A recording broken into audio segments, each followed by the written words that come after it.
Thanks for listening to Creative Control. While I have you here, please consider supporting Youth Empowerment and Support Services, otherwise known as YES. Based in Edmonton, Alberta, YES provides immediate and low-barrier overnight and day shelter, temporary supportive housing, and individualized wraparound supports for young people aged 15 to 24.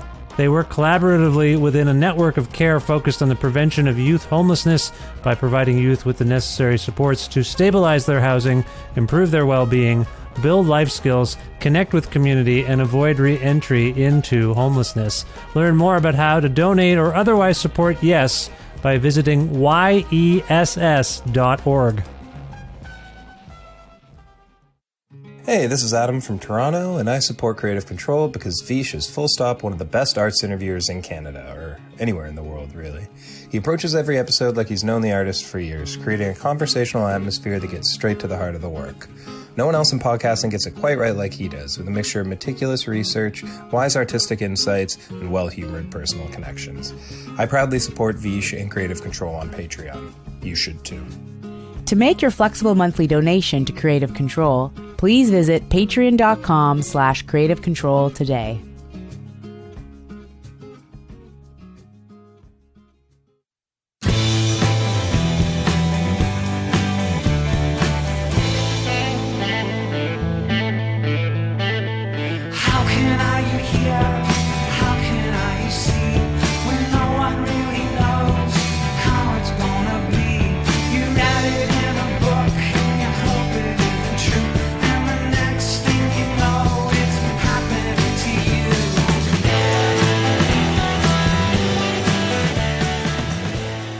Doug March is a gifted, influential, and multi-talented musician, songwriter, and singer currently based in Portland, Oregon. Originally from and a longtime resident of the state of Idaho, March formed the powerful band Built to Spill in 1992, and over the course of 10 albums and relentless touring, he's not only the band's driving force, its purposefully fluid membership means that he remains its only original member. After working with various other labels, Built to Spill makes its Sub Pop Records debut on September 9th, 2022, when the label releases the band's stunning new album, When the Wind Forgets Your Name. Doug and I caught up recently for a talk about his time in Boise, Idaho, and why he's on the move after living there for some 3 decades, the Tree Fort Music Festival in Boise, and Sappy Fest in Sackville, why Built to Spill is always changing, and its current touring members, 2 of whom hail from Brazil and speak minimal English, the sound of and lyrical themes on When the Wind Forgets Your Name, his current thoughts about his own songwriting, guitar playing, and singing, the mind-altering aspects of dreams and psychedelics, his influences and love of reggae, new songs, touring again, other future plans, and more. A part of the Entertainment One network with the support of listeners like you who follow and subscribe to this podcast and spread the word about it and make flexible monthly donations at patreon.com/creativecontrol with additional support from Blackbird Music, a well-stocked record store with locations in Edmonton and Calgary, Alberta, and friendly staff who will happily help you fulfill your orders. Say you want to order the new Built to Spill album, When the Wind Forgets Your Name. Go to blackbird.ca and see if they can help you out. Plus, in-kind support from Pizza Trocadero, The Bookshelf and Planet Bean Coffee in Guelph, Ontario, and Grandad's Donuts in Hamilton, Ontario. This is episode 713 of Creative Control, featuring the lovely and talented Doug March of Built to Spill, with your host, me, Vish Khanna.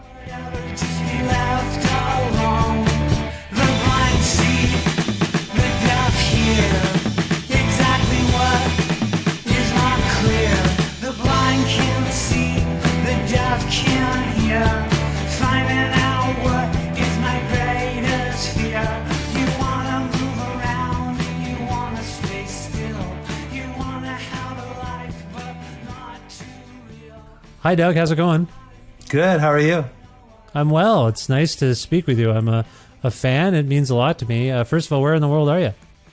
I'm in Boise, Idaho right now. Boise, Idaho. Now, you've been there a long, long time. Is that fair to say? It's true. But I spent the summer in Portland, living in Portland. And so I'm here in Boise just for a couple days, staying at an Airbnb, waiting for our bus to go on tour. And then I'm going to go back to Portland and live. Oh, okay. So Boise is no longer... for those who don't know, Boise's been a home base for you for a long, long time. I was sort of making a joke, but that's your home base, right? Yeah, definitely. I don't know, 30 years or so. 30 years, right. Where are you from originally again? I grew up in Twin Falls, Idaho, and moved here, Boise, when I started high school. And then a couple years after high school, I moved to Seattle for about 3 years, and then been back in Boise for ever since then. What is Boise sort of known for beyond Built to Spill? What do people know about Boise? I'm not that familiar with it. Idaho's the potato place. I don't know. There's actually a really great music festival. 10 years ago, started here, Treefort Music Festival. So that's becoming a well-known thing now. How many people attend the Treefort Festival, would you say? What's the capacity? I don't even know. Thousands, Tens of thousands? I don't know. I have a hard time judging. It's a lot of people. It's a big festival, and it's like all through downtown, and there's a big main stage. But yeah, it's definitely thousands of people. Oh, it's a downtown festival. It's not like in a field or something. No, it's right in town. It's nice. All these local venues and in a parking lot for a outside main stage. This reminds me of one of my favorite festivals in the world. I hope maybe someday you can make it to Sackville, New Brunswick. There's a festival called Sappy Fest that was initially started by, are you familiar with the artist Julie Doiron? She was in Eric's Trip, which was a Sub Pop band. And Julie had some Sub Pop records as well. Yeah.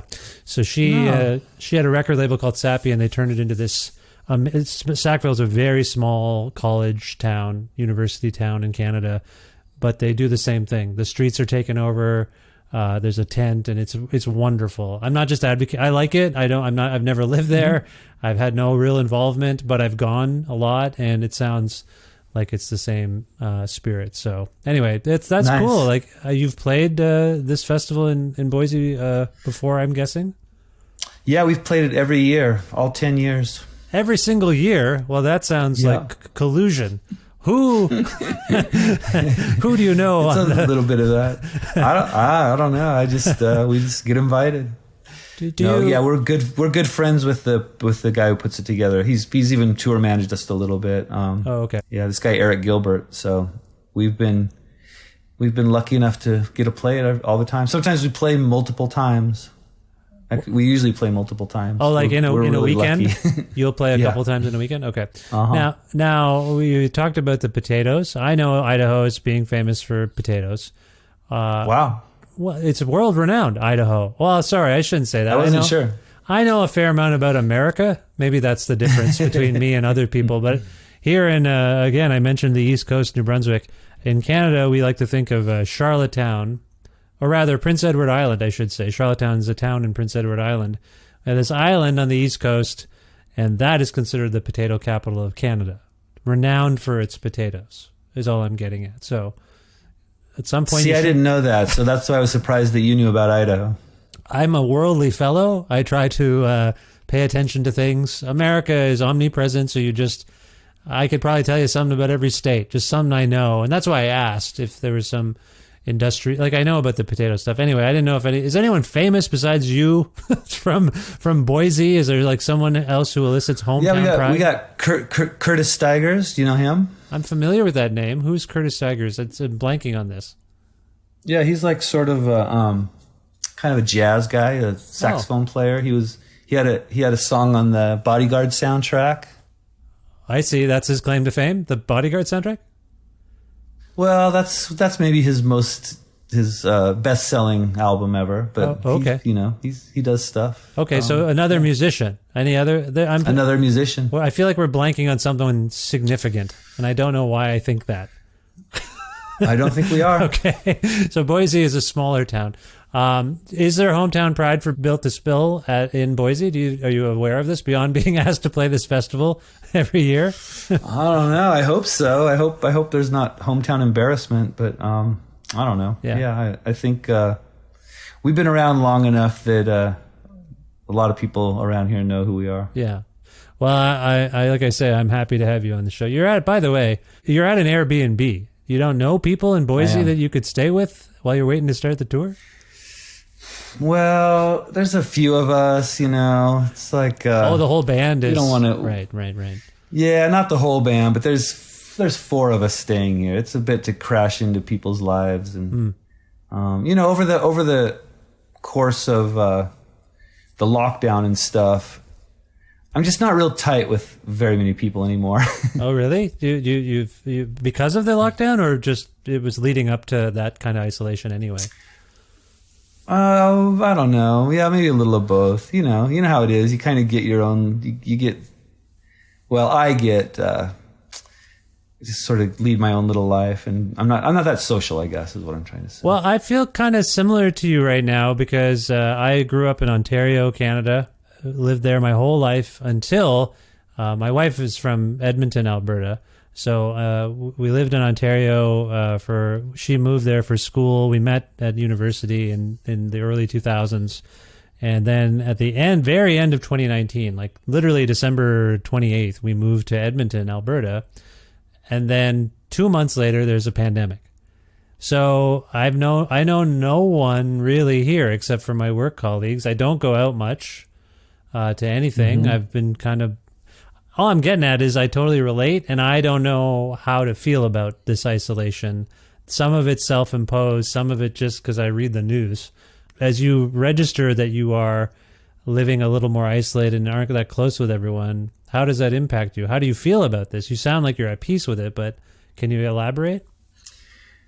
Yeah, I mean, I have, I have a girlfriend who lives in Portland. That's why I'm living there now.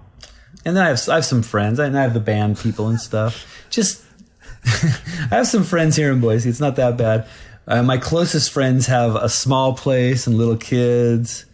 It's just not, no one has a big place for a band to crash. And I don't want to just crash at someone's place. I kind of need my own life, and I have stuff to do. Like these couple days that I'm here at this Airbnb, I'm working, getting ready for tour and doing a bunch of stuff. So I'm not really in a situation to be hanging out and visiting with people. Yeah, you're a self-propelled person in a lot of ways, despite all the band and the labels and all the people helping you.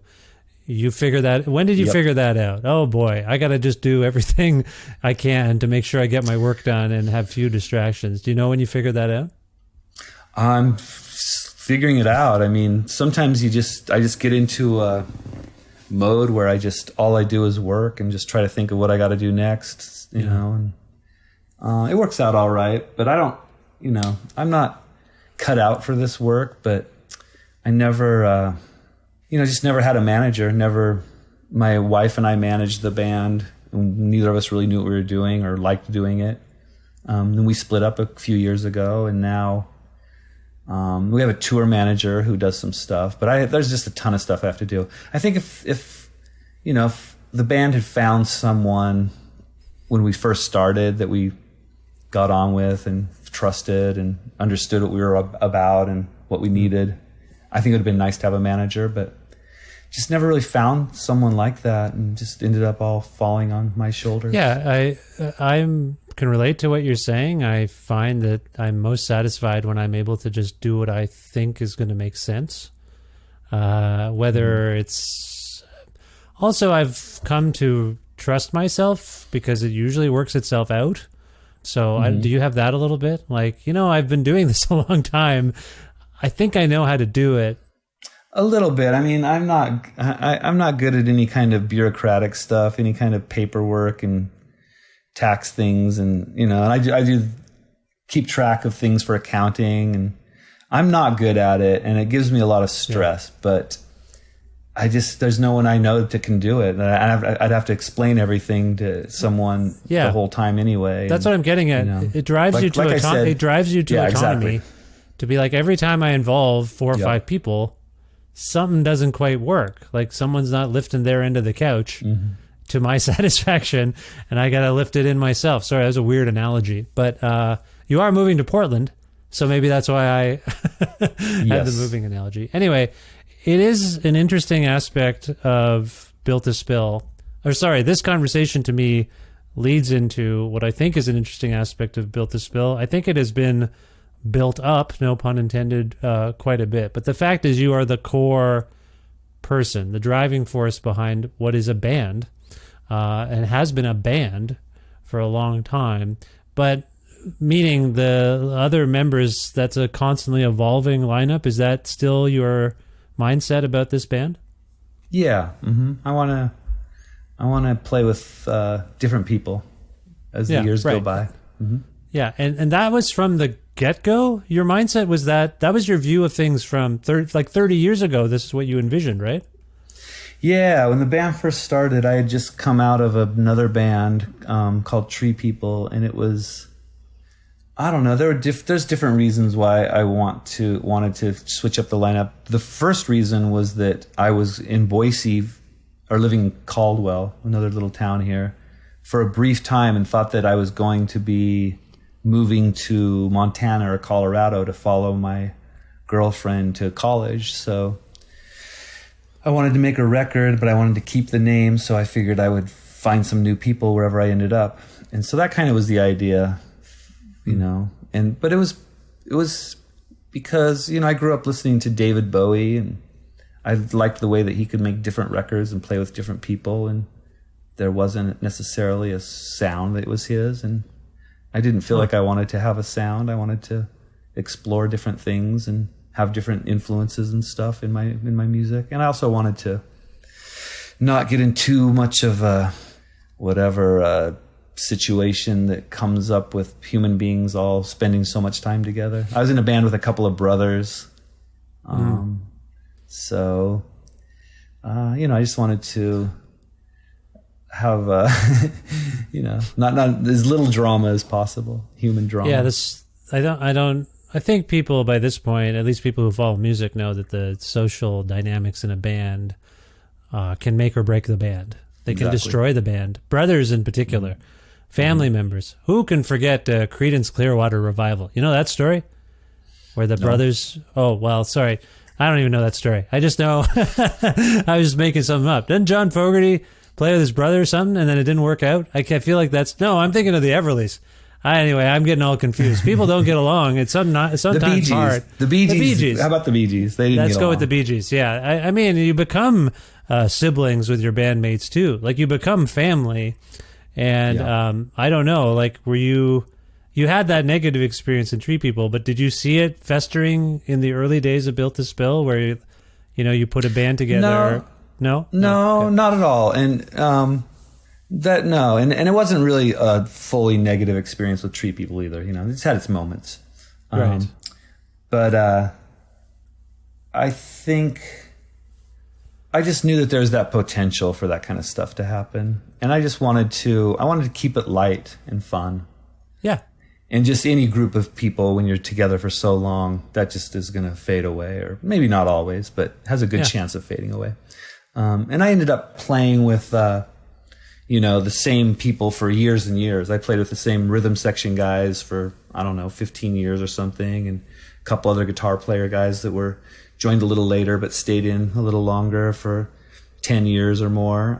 So, that I ended up playing with people a long time, and then decided it was time to switch it up for various reasons. And since then, I've gone through a couple iterations in the last few years, and it's fun. It's fun to play with people too, who are really excited to do it. Where it's fun and new, and that rubs off on me too. You mentioned David Bowie as a sort of lodestar in this approach to making music with others. And it's an interesting example because he has such an eclectic catalog. Phases, eras, these sorts of things. Do you objectively see Built to Spill as having that over 30 years, or does it feel like somehow a very consistent sound and a consistent approach? Like, you're the constant. So when I say objectively, I don't know if you can do this exercise, but when I was listening in preparation for this, I was kind of re-listening to older albums and contextualizing this one with those. And I'm like, I feel there's real great continuity here beyond Doug. Like to have this level of consistency with totally different, for the most part, totally different people is pretty remarkable. Sorry, I've given you my bias there. What do you make of what I'm saying? Do you see and hear that consistency in your work? Yeah, I mean, I don't have the versatility that David Bowie had, or he's like a chameleon where he really did throw himself into like trying to do a specific kind of thing. I'm more like whatever comes out of me comes out of me. Yeah. And I don't have much control or say over it, or really even try to do any kind of thing, just whatever I come up with. But that being said, I feel like the records are pretty different, from players to players and studios to studios, and what I was doing at the time and my tendencies. But yeah, it's definitely not, it's not it's not as varied as David Bowie, and that wasn't necessarily the intention either. But there are different people playing on the records that bring their own thing to it, for sure. I think the weird thing, or maybe the reason this becomes a talking point, and forgive me if I'm spending too much time on this aspect of things. I always found it curious in my whole life. Like, oh, it's always changing. But one of the things you're talking about there now really resonates with me is that Bowie, Dylan, Neil Young to some extent, beyond Crazy Horse, always playing with different people, always just playing with totally different people in their work. And it's quite remarkable that no one's like, they get excited when they play with some of the familiar faces, but you just happen to name a band. It's not Doug. it's Built to Spill. So I think we view it as a band, but to hear you talk about it, I think you view it as an entity the way those people view themselves, as a person just playing with. Yeah, it's more of a project than a band, I guess. Right. And then I feel though that every time that it is a band, that I do definitely think of it as a band, if that makes any sense. Like once the people are in it, this is the band, and this is what we are right now.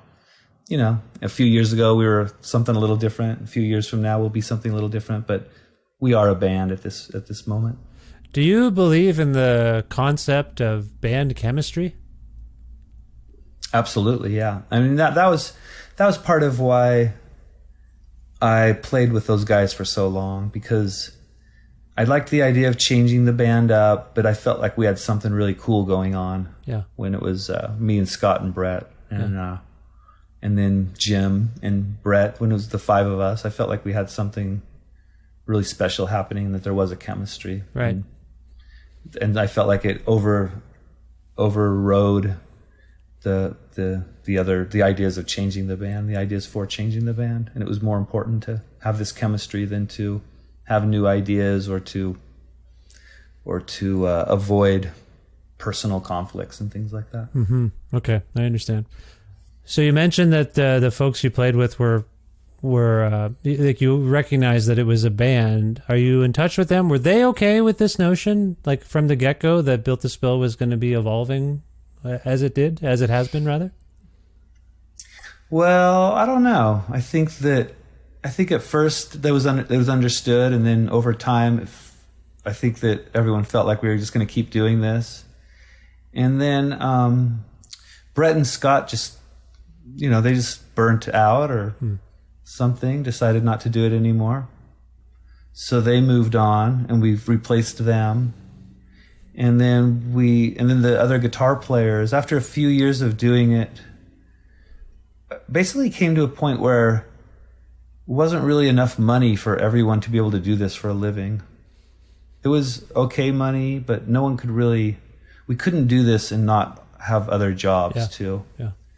And that's why I decided to make it a 3-piece. And also, I wanted to explore a little bit what a 3-piece would be like musically. Mm-hmm.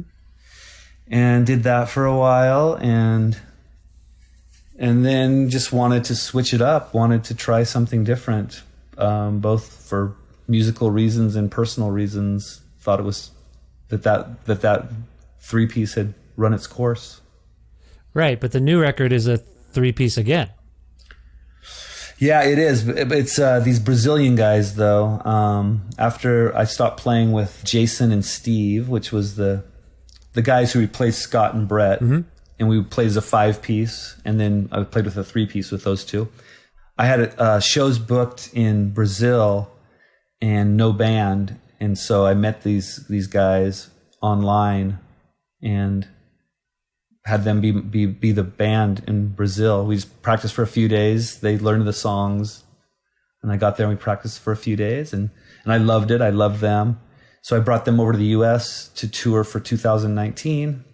In the course of touring, we learned all the new songs, and they laid down their tracks before they flew back home to Brazil. That's I remarkable. That's really remarkable in a way. Yeah, it was really fun. It was great. It was a real adventure. It was really cool. And it was actually, there were 3 of them. There was a guitar player, but he ended up not playing on the record. Just the rhythm section. And Le Almeida, the drummer, he plays guitar and sings in this band Ottawa, and also puts out Le Almeida records. And they have a studio and a label, and they've recorded tons of records. And I really loved their recording style and their ideas, kind of lo-fi and just cool, kind of crazy, weird things they would do with like filters or tape speed, just kind of do strange things to the recordings. So the idea was to record with him and go down to Brazil and mix it with him. But with the COVID coming, we weren't able to do that. I had to finish it by myself here. We kind of sent stuff back and forth a little bit, but I wasn't able to go down to Brazil and really collaborate with them on that stuff. I see. João, the bass player, spent a lot of time in America growing up, so he spoke perfect English as well. And Le didn't speak English at all. He only spoke Portuguese. So it was interesting and fun to be in a band for a year with someone that we didn't speak the same language. And sometimes we'd have people interpret, but he never seemed to really like doing that very much. He seemed to, I think he found it kind of tiresome. So mostly we just kind of give each other looks, and we each knew a couple words in each other's language, and that was about it. That's remarkable in itself. I mean, it really speaks to, I don't want to be hokey about this, but you were communicating with music. It sounds like more than anything. Like, sorry, it's always on my mind because my son takes piano lessons somewhat begrudgingly, and I've tried to explain that music is a communication device. It's a language. It's a language. Like, you learn how to play piano and someone else knows how to play saxophone or drums. Like, you can instantly start a conversation.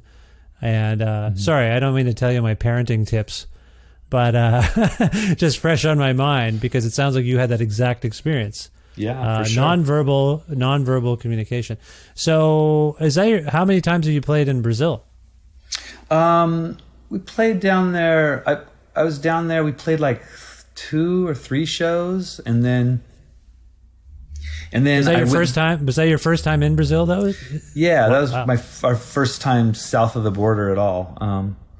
Wow. And then I went back in early 2000. That was in 2018, the fall. And then a few months later, I went back to rehearse with them to be sure if I wanted to bring them over to be the band for the tour in America and Europe. And we played another show while I was there that time. Well, and just to clarify, you said that there's some remarkable recording techniques going on in Brazil. Did you guys capture any of this record down there, or did you do most of it up here? Yeah, we just did it all. I did it all here, and then, we used some of. Lay had some ideas, and João. There's some of their kind of techniques ended up on the record a little bit. Yeah. It's a fantastic sounding record. Is where I was coming from, and I pick up on all sorts of different sounds. Like the Gonna Lose starts the record. Fantastic beginning, and it really sounds like a mighty power trio, if you will, like in the vein of like Jimi Hendrix or something. Or I picked up a bit of Zeppelin. I don't know if that resonates with you, but like it's fantastic. It's a fantastic sound. Were you surprised by what they brought to the table, given that you didn't know them, you met them online? Did they just dig into your ideas right away, or was it very collaborative in the sense that they brought things that surprised you? Yeah, both. They knew our music, so they kind of had an idea of what Built to Spill's supposed to be about.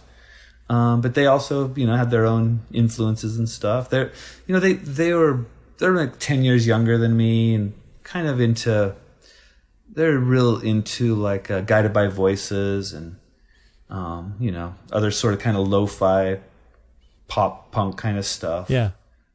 And also, but they're also Brazilian and also like, love traditional Brazilian psychedelic rock and just traditional Brazilian music.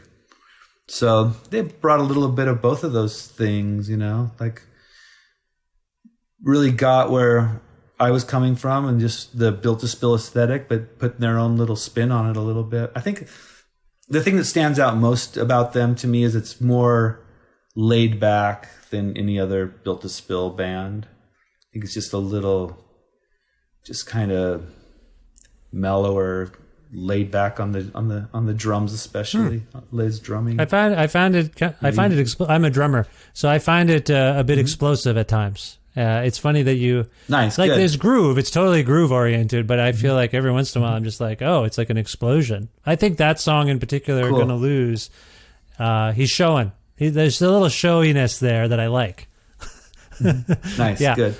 Yeah, I love, and like I said, he was a guitar player. Like I thought he was going to be the bass player or the second guitar player when we went over there, and Yeah. he was like decided he wanted to be the drummer, and I'm glad he did. I think he's an amazing drummer. Yeah, no, it's fantastic. Did the sound of the record, or rather the music you made together, influence what you came up with lyrically and vocally, or did you have those things in mind already? These songs were 100% written by the time I started playing with these guys. I just showed them to them. Lyrically, everything was done. Yep. Okay, I'm curious about that because you mentioned the laid back quality, and when I think about some of the lyrical motifs, it seems very introspective. A lot of dream stuff comes up, I find, when I'm sort of pondering what you're singing about, and I just wondered if, and I don't know if you find this to be a negative term or a pejorative term, a psychedelia, I will say, like when I hear the music, some of it sounds psychedelic. I'm putting that in air quotes for those listening. And then when I think about some of your mind expansion lyrics, so your lyrics are rather about dreams and mind expansion, I see the connection there. So I wondered which came first, the kind of hazy music or the hazy thoughts, if you will. Can you expand upon that? Well, yeah, I mean, I always come up with the music first and lyrics later, but I've always liked psychedelic stuff, and I've always felt Built to Spill had some psychedelic things going on. Yeah. And these guys, these guys get that too. These guys are definitely into psychedelic sounds, and so, it's just all, they got it. They could tell, if a song should have kind of a psychedelic feel to it. So it all seemed real natural. It seemed to just come. I'd play the songs, they'd join in and jam, and just immediately it was good. And over time that we'd make little adjustments, but they just got it. It really just was effortless. Yeah, playing with them. On their part, yes. I guess where I'm coming from is it sounds like it was all written and it was done on your end of things. I guess where I'm coming from also is maybe where you feel like this batch of songs lyrically might have come from, because it's like I say, it's a bit of a search. I hear searching in it. I hear mindfulness, but also like existential pondering, like those sorts of things. I don't want to draw too fine a line to this, but you mentioned your marriage dissolved. Is this your first batch of songs since that occurred? Yeah, but this is like, most of this stuff is written while we were still together. It's okay. I think to me it's pretty standard Built to Spill lyrics. I think it's stuff that same kinds of things I've been talking about from the beginning. Consistency again. Yeah. You are a consistent writer. Okay, so when you look at this, I don't know. Like I romantically, maybe as a music fan, think of records as little markers in time for the artist. Records of time, but also like documentation, almost like public they can be if you choose to look at them songs this way. They can be like little diary entries that someone's sharing with you as you ponder these songs and are getting used to singing them. Do you feel like you've learned something about yourself, or is there something you were getting at that you're finally processing at this point? Well, I guess I feel like lyrically nothing has changed much. I feel like I've always been sort of, without being too personal and exposing too much of myself, it's more been about kind of universal experiences that are kind of personal and private or whatever. I see. Okay. I feel like I've always kind of done that. Like, it's really not about me. It's like about any of us. But it is like personal things that we all go through, I guess, maybe. Yeah, I think it's an interesting point you're raising, because you can talk about universal things, but if you're talking about them, it's your perspective on them. Mm-hmm. Like, it is personal. I get that, even if you're trying to speak on behalf of others. But there's this song, Understood, that I can't shake. And it gets in my head all the time. And it really seems to be about communication in a lot of ways. Some of the things you say here, and I think there's some typos in what they sent me, but, this notion of the deaf hear, the blind see, or what is it? Just different things than you and me. Sorry, there's the typo. The deaf can hear, the blind can see. That's what I've been told, and that's what I believe. That's interesting. Like, it's an assertive sort of comment, but it's also resigned to, like, we just gotta do what we're told, or what we understand what we understand, and it's a bit out of our control. But at the same time, you're saying, like, I know that this is a fact. Anyway, I just think that's curious in a time where we're really wrestling with how to communicate and understand information. That just stuck out for me. Can you talk a little bit about that song? Because I also understand it may have been influenced by an experience you had with, or rather, your reading of Evel Knievel in some way. Is that correct? Is that song? Mm-hmm, yeah. Well, it's with most of our songs, I'm kind of jumping all over with lyrics. I'm not sticking to a single subject. And this is an example of that, where sometimes I'm talking about Evel Knievel jumping the canyon in a rocket bike, and not making it over. And sometimes I'm talking about that, which is, I think it's kind of from like there's a Werner Herzog documentary about deaf blind people, and he talks about that in that, where like they do like blind people, there's like shapes and colors or stuff going on, they just don't see the world. Oh, right. And deaf people have just like sound, whatever washing noises or whatever kind of happen for them. It's just they don't hear what we hear. There's something there though that they do hear and see. It's just not the outside world, I guess. I can see you being fascinated. So was it the Herzog documentary that prompted you to articulate that?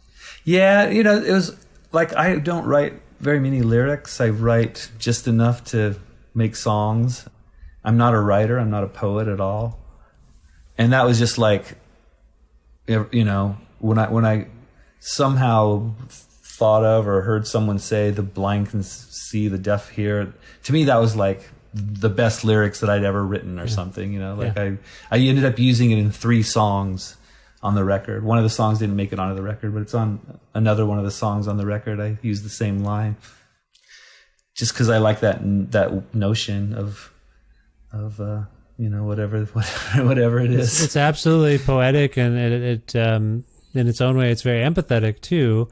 I think, Doug, there will be people, fans in particular yours, hearing you say you're not a poet, you're not a writer, and being like, what's he talking about? It's like 30 years I've been spending with this fellow and his words. Are you being modest, or do you just not see yourself as having that role? I guess I think of a poet as someone that it just comes right out of. I'm proud of the lyrics that I've written, and I think I've written some nice ones. But I struggle. It's like it's pulling teeth. It's years and years. I don't have a notebook that I go to find lyrics. all these ideas of things I want to write about. For me, it's just like, it's a struggle. And eventually, you know, if I didn't have to write lyrics, or if I knew how to write lyrics like a poet, I would have a lot more records out. I have so many songs that just are waiting for some words that you know, mean something to me. For what it's worth, and you don't know me, I think you do know how to write lyrics.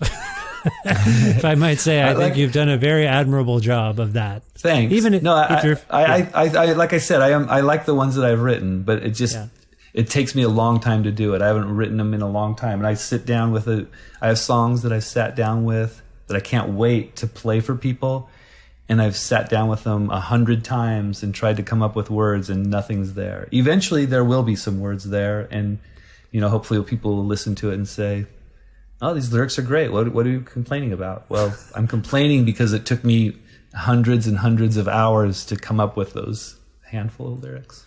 Do you have particular songwriting influences that you draw upon or think of, even subconsciously, if not consciously, when you do have to, you know, are assigned, you're self-assigned to sit down and write your lyrics? Are there people that come to mind?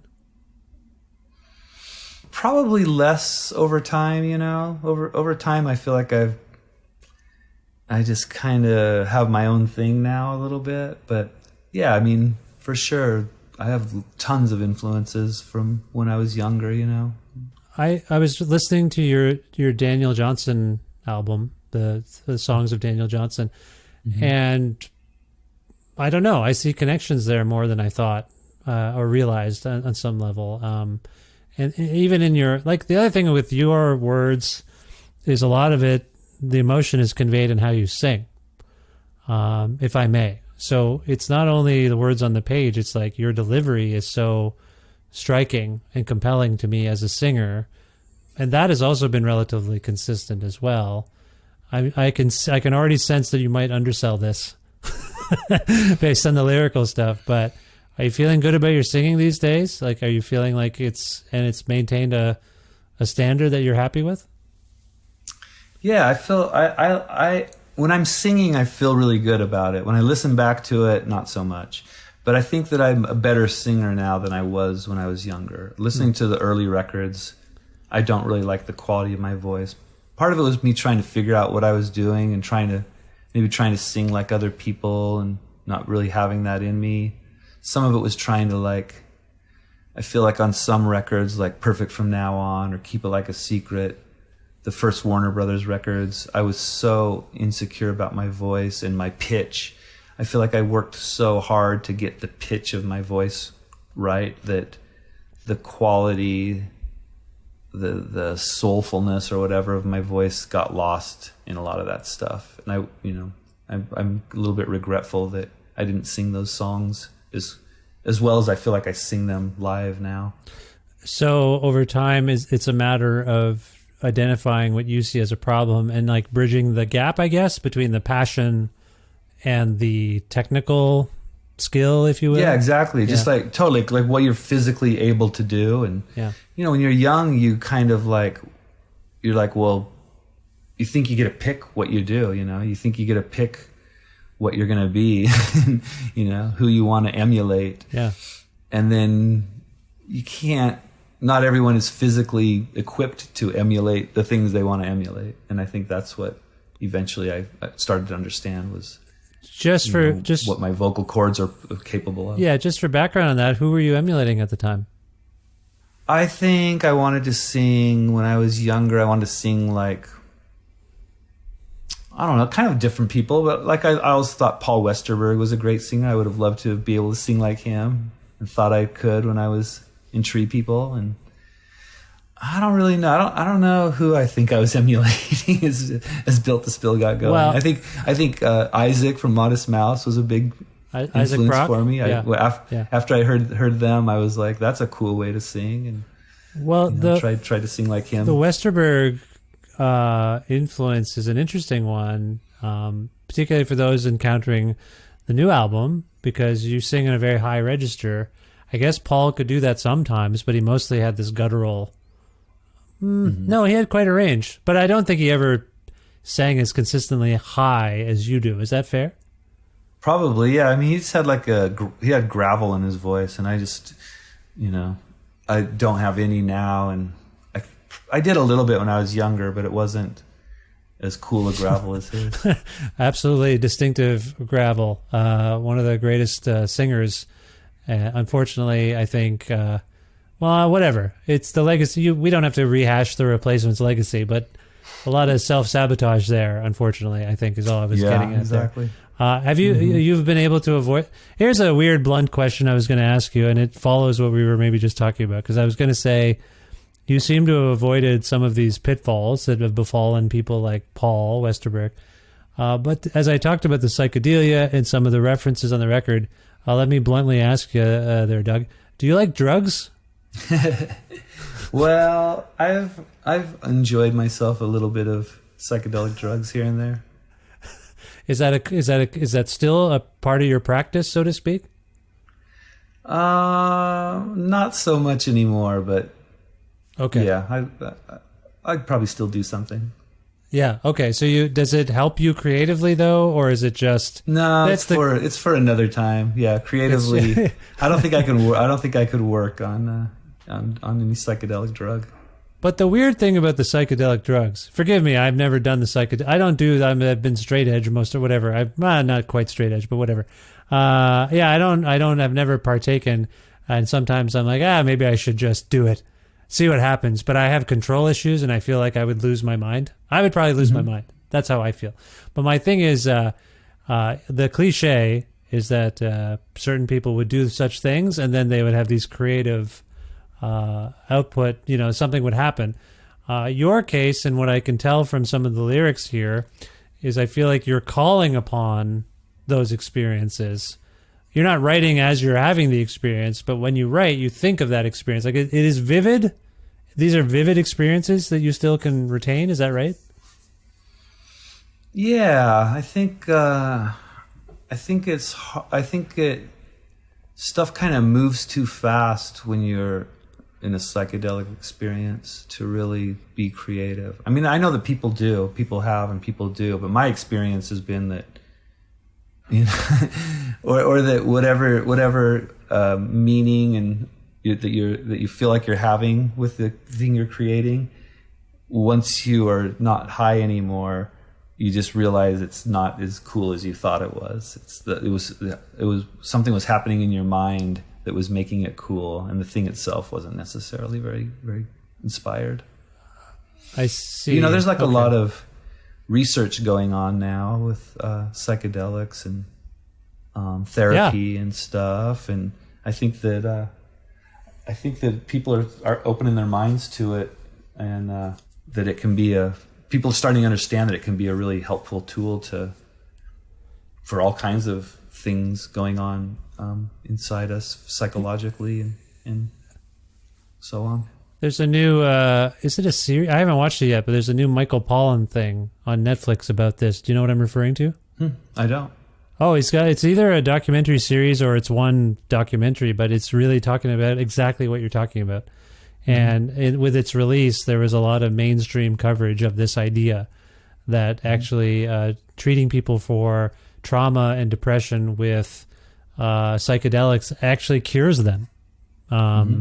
And anyway, I'm only, just so people understand where I'm coming from, in the song Gonna Lose, which we've alluded to already on this new record, When the Wind Forgets Your Name, there's this line, what could be more disorienting than being on acid in a dream? That's bringing the worlds together. So that surrealism is a part of your lyrical motif here is all I'm getting at. And I wondered why. And dreams in general, you're someone who tracks your dreams, keeps track of your dreams, remembers your dreams? I think about my dreams, yeah. I mean, that was just silliness, like two completely disorienting things happening at the same time. It doesn't really mean anything. Okay, fair enough. Guitar-wise, I mean, you've got these people to play with on this record. Your guitar playing is distinctive in its own right. In terms of your approach to these particular songs and where they were coming from, do you have a sense of where that came from, the psychedelic and dreamy aspects of even your guitar work here? Yeah, I mean, I might have ideas of what I think guitars should sound like, but then when I pick one up and start playing it, I can only do me, you know. So there's a lot of struggles of trying to make certain sounds, and just, you know, basically I'm just kind of stuck with whatever comes out, and I can mess around for a long time and see if anything different comes out. But, you know, it's a pretty limitless instrument, but, you know, for me, it's definitely a limited instrument. You find it limited. You were talking earlier about this sort of self-analysis of your singing and how to improve that. And you're making you've made a self-effacing remark about your guitar playing. Is it a challenge for you still? Do you feel like you're a better guitar player than you've ever been? Or are you alluding to the fact that it's limitless, but you pick it up some days and you're like, I hate this thing. I can't play it. I don't know what I'm doing. Like, do you have these conflicts? Yeah, again, I think I've gotten better. And, you know, I had a really hard time doing what I wanted back then. And now I just kind of accept it more and understand what I'm able to do. And, you know, I don't really ever hate it, but I also feel like I'm not able to push it in directions that I want to sometimes, you know. Like, I hear other people playing and I'm not able to emulate people. Some people can grab a guitar and emulate whatever they want, you know. Oh, you want me to play this style? I can do it. I'm not that kind of player. I have limits for whatever reason. I try to push them, but I'm just, again, I can only do me on the guitar. Were you trained on the guitar? Did you take lessons or anything? No, I was shown how to play chords and shown scales, and then just kind of did it on my own. Okay. See, again, self-propelling. It's admirable. But I also it's neither here nor there. No, but I understand the self-effacement that comes from learning something yourself. Because I have that insecurity playing drums. No one's ever taught me, and I've learned from watching people and just doing it and making records and all that sort of stuff. But it does sometimes occur to me that that voice in the back of my head that's like, you don't really know what you're doing, because no one taught me. So do you have that a little bit?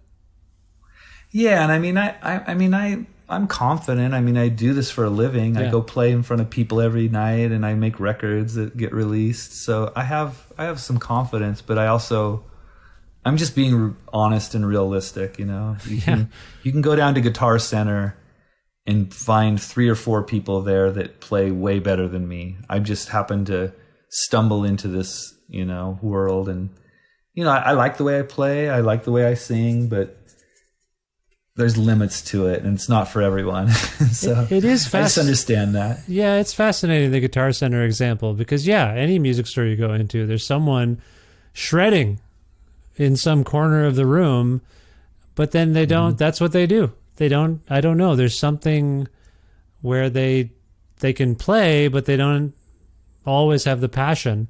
I think people are drawn to people like you because they pick up on the passion. Yeah, and I mean, I also just had a lot of luck, and you know, I met the right people, and you know, to help me push me along and teach me and show me what's important about music and about how to treat people, and you know, so much of like even being able to get along with people in order to do this is like I don't feel like it's I earned it or anything. I feel like I just was lucky to be born with a certain disposition or learn, you know, like to me, it all just seems arbitrary how I ended up where I am. I think you know, that's like I don't take any responsibility for any of it. I feel like it just ended up happening, you know. Well, that's one way to look at it. That's probably a chill way to look at life. I'm just doing my best here. I'm not going to get all worked up. Speaking of laid back vibes, Rocksteady on this album, I think some may view as a departure. I know you have interest in reggae and this kind of music. Do you view it as a departure? Does it feel in line with... It does stick out on the record, but do you view it as a departure? Yeah. Yeah, it seems like the most, like a real outlier to me for sure. And where did it sort of come from, so to speak? Why did you choose to...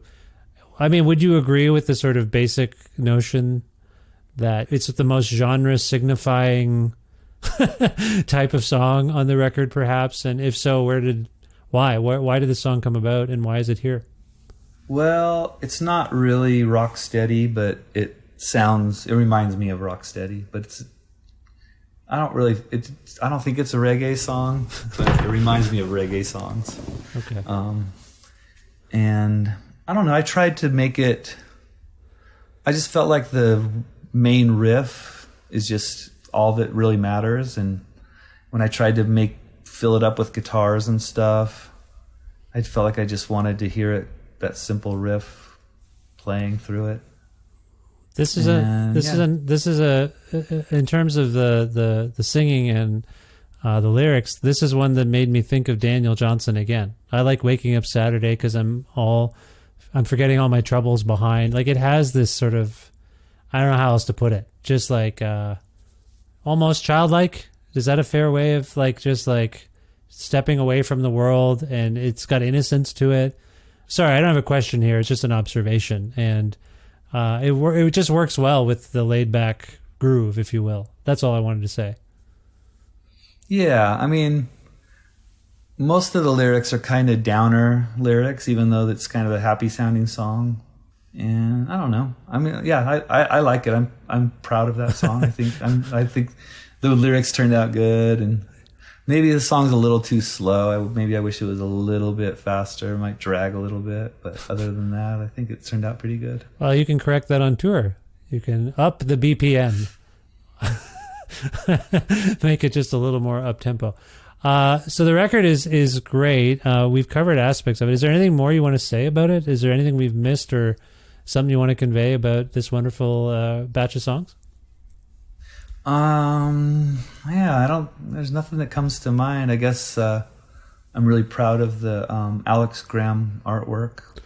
Yes, she's a great cartoonist. Yeah, you got an actual cartoonist to make your album art, which is remarkable. Yeah. How did that come about?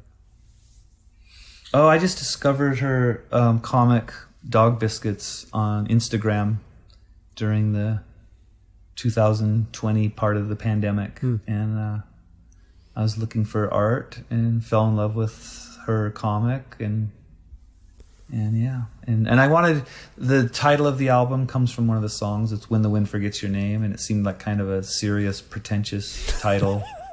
And I wanted some artwork that could sort of juxtapose that. So I thought something colorful and silly would be good to fit with that title, and her art is like that. What do you suppose prompted you to be so serious and pretentious in giving an album title is always telling to me. It's the gateway into a record, but it is the conceptual umbrella, whether you like it or not. Why did that title stick out for you as one that could house this particular batch of songs?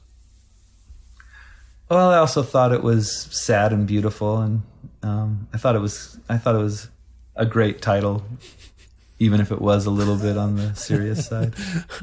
I think it's great, and anyway, it's just a wonderful record. I'm so glad you're out there doing things, Doug. What's sort of next? You mentioned you're going on tour, so that's good news. And you haven't written anything new. Is that what you also said? You're waiting for the next inspiration to strike? Yeah, well, I'm so busy just touring and just dealing with life and stuff. But I still try to write, and I have, like I said, I have a handful of, I don't know if I said it to you, I have a handful of ideas, songs that I just need to come up with some words, and every once in a while I take a crack at it, and I assume at some point I'll be able to finish them up. Okay. So we'll keep an eye on that. If people want to keep track of Built to Spill on telephones and computers and newspapers, even, where would you like to send them in terms of their best sources of info? I guess Instagram and Facebook. I think we kind of do those things. Website? You got a website? There is a website. I don't really know what happens there, but there's a website. Our website has all our lyrics. If you want to read if you're curious about lyrics and you want the actual lyrics from my hand, you can find those there. Oh, I would encourage people. You mean for the new album in particular, or the whole? For all, I did the whole catalog recently. Okay. Nice. Good for you. Well, I encourage people to read the new ones. As I hope you understand and I've conveyed, I find the new ones particularly fascinating. Thanks. Well, they're not there. Are they going to be at some point? They will be. That's a good idea. I'm going to get on that. I'm going to get those over there as soon as I can. A little bit of this is the whole point of this interview, is to give you a project. That's why they asked me to talk to you. Sub Pop also. This is sort of significant news. You're on Sub Pop Records, and that I understand you're excited about that. And as a fan, is that true? Yeah, of course, totally. Yeah. Of course, I grew up with Sub Pop, and my experience there has been really great. Everyone there is awesome, and feels like they really care about the music they work on. Yeah. Well, subpop.com, I guess, is where people can go to learn about your record and that label and all those sorts of things. Doug, if we can go out on a song from the album, which will be out on September 9th, is there a song you can choose for us? And if so, can you explain why you chose it? I don't know. How about Rock Steady, since we talked about that being such an outlier? And people can decide if it's too slow or not for themselves.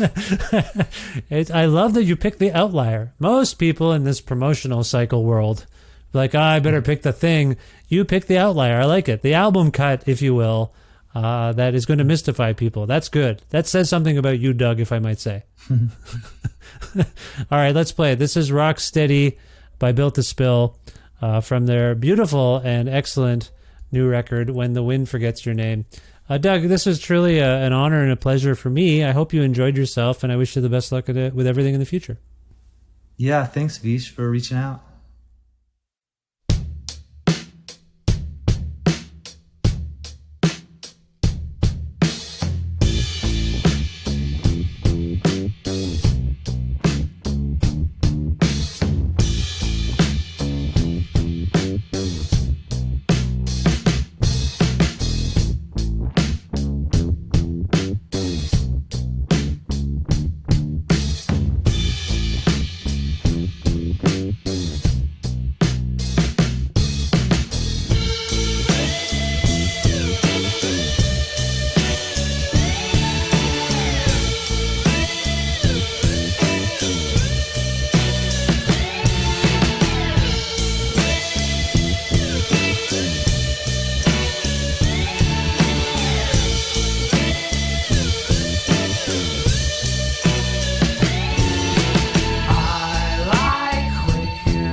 Psychology has been inside.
Thanks again to Doug March from Built to Spill for being on the show. You know, if I recall correctly, after this was done, Doug told me that this might be the first time he's ever done a podcast. Someone can fact check that. That's what my memory is telling me. Which, if that's the case, how exciting is that for us? Well, it is for me. I hope you enjoyed it. Yeah, thank you once again, Doug, for appearing on this, the 713th episode of Creative Control, which is part of the Entertainment One podcast network and is available wherever all of you get your podcasts. If you can't find an episode you're looking for, or if you want to learn more about me and sign up for my monthly newsletter, please visit vishkhanna.com. You can like Creative Control on Facebook and follow the show on Twitter at vishcreative. You can also follow me directly on Twitter and on Instagram at vishkhanna. Also, please visit patreon.com/creative control to make a flexible monthly donation, which is the primary source of revenue for this podcast. $6 or more a month grants you access to exclusive content, including early episode drops. That's what I've been trying to do as my schedule permits. Get the show up to the Patreon people earlier than it goes out to all the other pod platforms. So that's at $6 or more a month. Again, you can modify your donation. You can pay for up to a year. You can do all sorts of things. It's very flexible and it's very appreciated. So thank you very much. And if you are interested in receiving a Creative Control t-shirt, message me on Patreon once you've made your donation, and I'll see what I have left in stock, and I'll get you one while supplies last. Thanks again to the fine Alberta record retailer Blackbird Music, which you can learn more about and visit. By the way, you can visit it in Calgary and Edmonton, Alberta, but you can learn more about it and order things at their website, blackbird.ca. Also want to thank Pizza Trocadero, The Bookshelf, and Planet Bean Coffee in Guelph, Ontario, and Grandad's Donuts in Hamilton, Ontario, for their in-kind support for this podcast. Thanks, as always, to my friend Jim Guthrie, who's a big Built to Spill fan. You can learn more about Jim at jimguthrie.org. The music you're hearing behind me is by Jim. He does a lot of great stuff. jimguthrie.org for more info about Jim. And finally, thank you for listening to this episode featuring Doug from Built to Spill. I hope you enjoyed it, and we'll check out the excellent new Built to Spill album and go through their discography. It was fun preparing for this interview and revisiting albums I hadn't listened to in a little bit. And the new one's so great, and as you can hear, Doug is a kind and thoughtful fellow. So thank you for engaging with this episode and for subscribing to this podcast and following it and me and all those sorts of things, and telling your friends to do the same. I hope you're well and be safe and all those things, and happy, and I'll talk to you soon. Bye for now.